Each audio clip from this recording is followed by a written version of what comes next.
Hi, Taurus. Welcome to your January 2020 Astro Update. It's Rena here. So, in January, we're coming off of a solar eclipse in Capricorn, and Capricorn is an earth sign just like you. And in that eclipse, there is also a conjunction with Jupiter in Capricorn and a trine from Uranus and Taurus. So you have Uranus in your sign, and it's figuring into that, or it has figured into that solar eclipse in Capricorn. Now, for Taurus, Capricorn is the ninth house, and the ninth house is the house of Sagittarius. This is a house that Sagittarius and Jupiter rules. So you have Jupiter transiting through its own house, which is lucky in and of itself. But also, what is happening is that new beginnings are coming in the way of your experience of God, your concept about what life is all about. The ninth house is a mental house. It's also, it's a house of long distance travel. There are some things, higher education, but even those things aren't really tangible, are they? Taurus, you rule the second house of earned income and of possessions. There are things you can actually sink your teeth into. The ninth house is more about concepts. It's more about experiences, or acquiring abstract knowledge, okay? Or when we call higher learning, we could either, look at it from the spiritual concept of, religious understandings or spiritual understandings, but also of more complicated information intellectually, from that kind of, if you want to call it the world, it's at a higher level than just kind of functioning, but also kind of stretching your mind. It's all about expansion, this house. And whether it's geographical, through traveling, or mental, or spiritual.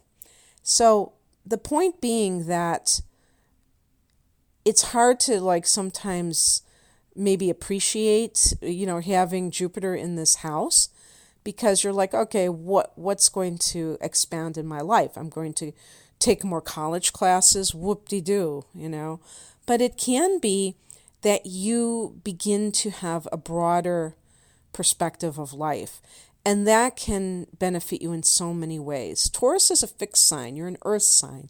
So you tend to, especially if your Mercury is in Taurus as well, you tend to view things or process information from how is this going to benefit me?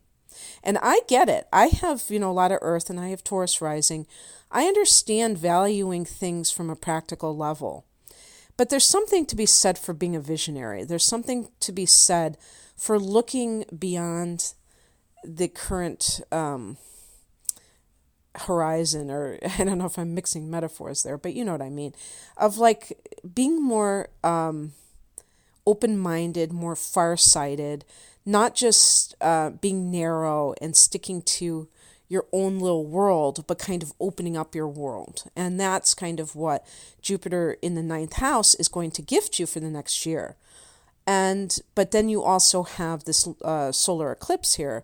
So there may be new beginnings for some of you that have been wanting to perhaps relocate to a different country or from one coast to the other. This could really be, much more likely for you in the next even 6 months, as far, forward as 6 months. And for those of you who have been wanting to go to college, even if you're 40 years old and you've always wanted to, for whatever reason, people have different reasons for what they do. That may be more likely to manifest. If you've been trying to publish a book, that kind of thing, that could also come about. So that's just generally what I wanted to say about that eclipse energy spilling into January. And the Sun and Mercury are also in this sector. On the 3rd, Mars goes into Sagittarius. So Sag is your 8th house. Mars has been in Scorpio for a while, and that, in your 7th house, and that is the relationship sector. And don't know how that particularly influenced you, but in the 8th house, Mars is all about something quite deep. And it's, Mars in Scorpio, if you have if somebody has this as a natal placement, it's like being a detective, that they're not letting any stone go unturned about trying to figure something out, crack a mystery, for instance. This can be, it's kind of hard to describe this because Mars is so active and the 8th house is so psychological. So it's kind of, it's kind of hard to talk about this in terms of something easy to discuss. Could be something sexual. The 8th house is a house of sex, spiritual sex though, more of merging with somebody else. There can be something, okay, this is one thing. This is the shared resources sector. So if Mars in the 7th house was about some kind of a legal case that you're fighting, in the 8th house, you could be fighting over inheritance. You could be fighting over who's going to get what in a divorce. And this is like shared resources. So this is something also to take into account if that's true for you. Now, because you happen to have Sag in your 8th house, and this is the time where I have to say this is for Sun and Rising Taurus people, and this is a general forecast. Only with your own natal chart can you see where your 8th house begins and ends, or any of these placements. But anyway, Sag, because this is the ruler of your 8th house, Sag is about truth and getting to the bottom of it. And so this may also involve, like I said, being a detective. If there's some kind of an inheritance conflict and you feel like somebody is pulling the wool over your eyes, you're going to be like obsessed with trying to get to the bottom of it. The 8th house can be about obsessions as well. There could be power struggles. Mars is one of the rulers of the 8th house along with Pluto, because the 8th house is Scorpio's house. And so Mars is definitely a resident of this house. It's flavoring this house anyway, what it represents, the warrior energy. On the 10th, we have a lunar eclipse at 20 degrees of Cancer. Again, this is along with Capricorn, this is friendly energy, cooperative energy. There's a sextile. And this is going to occur in your 3rd house, Taurus. This is the house of communication, the house of siblings. Okay, lunar eclipse. This could be the end of you and a sibling being in contact, and this may have something to do with an inheritance, some sort of fight over shared resources. You may say, this sibling has been the golden child, in the lingo of the narcissistic theory, and they have always tried to curry favor with the narcissist, and that's been to my detriment because I've been the black sheep, and I'm not taking it anymore. And even Taurus has a tendency to hold on to things, and people are, I was going to say hold on to your possessions, but people can be your possessions as well.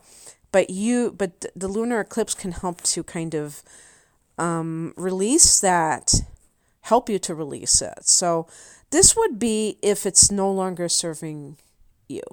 This is not meant to imply that everybody who has siblings is going to be estranged from them. It would only be if that's something that has come up for you, not just randomly, obviously.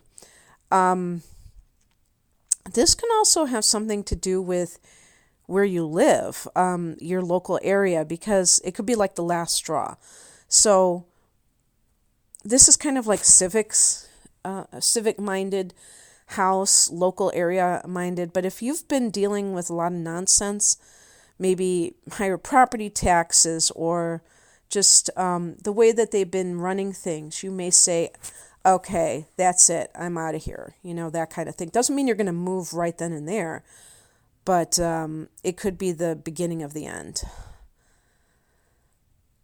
On the same day as this lunar eclipse, on the 10th as well, Uranus goes direct in your sign. So you may have been a little haywire, Taurus, a little here, there, and everywhere. And not to say that when Uranus goes direct, everything's going to be totally stable, but maybe a little bit less, how can I put it, helter-skelter? Well, something like that, be a little bit more, if it's going to be something revolutionary for you, it'll be in a way that is much more acceptable and easier to manage, because you are going to change with Uranus in your sign in the next 7 years. It's just a matter of how. I think that in the next year, this is a possibility because of having Jupiter in the 9th house, that you're going to kind of loosen your tendencies to be so conservative and kind of be a little bit more adventurous. And also this could have an effect on your spiritual growth and your psychic growth, your ability to be intuitive. I think that will also play into this. Okay. On the 13th, we're going to have Venus in Pisces going into Pisces. So that means that Venus is in Aquarius for the first almost half of the month. There's a lot of favorable energy, sextiles to you. This time it's coming in the other direction. So Venus has been in your 10th house, which is great. Having Venus in your 10th house can give you popularity because it's kind of like your public image, if you will. The first house is how people see you. The 10th house is your status. So it can be very favorable, and that can lead to popularity, more of the career, because 10th house is career sector. You may, for the first 13 days, you may be really, and by the way, if you're listening in the end of December, this is going to be true as well. If you're trying to get a raise, get a promotion, this is going to be more likely because you're going to be viewed favorably. There's going to be a little aura of, really coming across in a good way to people that matter, that you want to come across that way. And this can also be the case of, getting some kind of more money. Venus can bring money when it's in a certain house, and this would be with your career, so maybe a raise. And then when Venus goes into 11th house, you may find that you are, if you've had any kind of rift with a friend, that could be healed. Perhaps there's some kind of a situation involving meeting a love interest through a group of friends, something along those lines. So that would be pretty cool. Just socializing with friends a lot. On the 16th, Mercury goes into Aquarius. So Mercury has been in your 9th house going into the 10th. When Mercury is in the 9th house, you may be getting some kind of documents, like if you are going to travel long distance and you need a passport, that could be getting that paperwork in order for that. So when and also any kind of or if school enrollment, that could be also favored. Some of you may be studying abroad, or you may be going to be traveling, or working abroad. And so perhaps if you are traveling, this is actually for business, not necessarily pleasure. But of course, a Taurus person will inject pleasure into everything, since you're ruled by Venus, and she is all about pleasure. So you may be talking to people, getting things arranged when Mercury is in the 10th. If you're looking for work, you'll be talking to people in positions of power. The sun goes into this sector on the 20th. So this is really a time at the end of the last half of the month where you're really starting to get into your career on a deeper level. And not to say that this doesn't happen this time every year. When the sun goes into a particular house, you become, kind of like that type of person. So you're becoming more into your career persona. And then on the 24th, we have a new moon here, and that's when the sun and moon are in conjunction at 4 degrees of Aquarius. So this is a time that, for some people, all of this could be because you're starting a new profession, a new job.